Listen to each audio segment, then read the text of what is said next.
ദൈവതിരുനാമത്തിന് മഹത്വമുണ്ടാകട്ടെ. ഏവർക്കും ഹെർമിറ്റ്സ് ടോക്സിലേക്ക് സ്വാഗതം. ഇത് ഹെർമിറ്റ്സ് ടോക്സിന്റെ 1049 ദിവസം.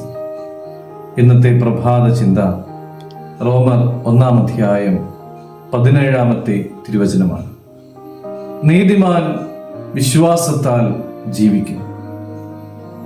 നീതിമാനെ പറ്റി റോമാലേഖനത്തിൽ വിശദീകരിക്കുന്നത് അവൻ വിശ്വാസത്താൽ ജീവിക്കും എന്നാണ്. ഈ വചനം ക്രിസ്തീയ ജീവിതത്തിന്റെ അടിസ്ഥാനം തന്നെയാണ്. ദൈവത്തോടുള്ള നമ്മുടെ ബന്ധം നിയമത്താൽ അല്ല, അത് വിശ്വാസത്താൽ ആണ്. ഒരു പാപിക്ക് ദൈവം മുമ്പാകെ നീതീകരിക്കപ്പെടുവാനുള്ള ഒരേ ഒരു മാർഗം വിശ്വാസം മാത്രമാണ്. വിശ്വാസം ഒരിക്കൽ മാത്രം അനുഭവിക്കേണ്ട ഒന്നല്ല, അത് ദിവസേന വളർത്തേണ്ട ആത്മീയ ശീലമാണ്.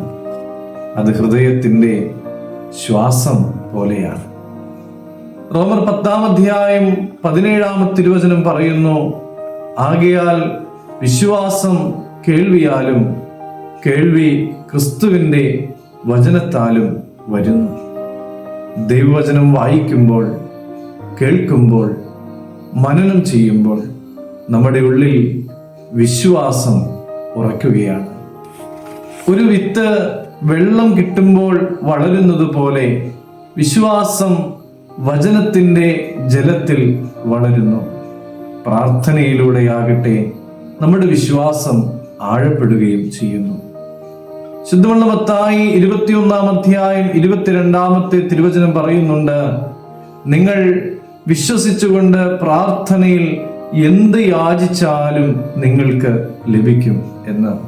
പ്രിയമുള്ളവരെ, യേശുവിൽ വിശ്വാസം അർപ്പിക്കുന്നവനെ ദൈവം സ്വീകരിക്കുന്നു.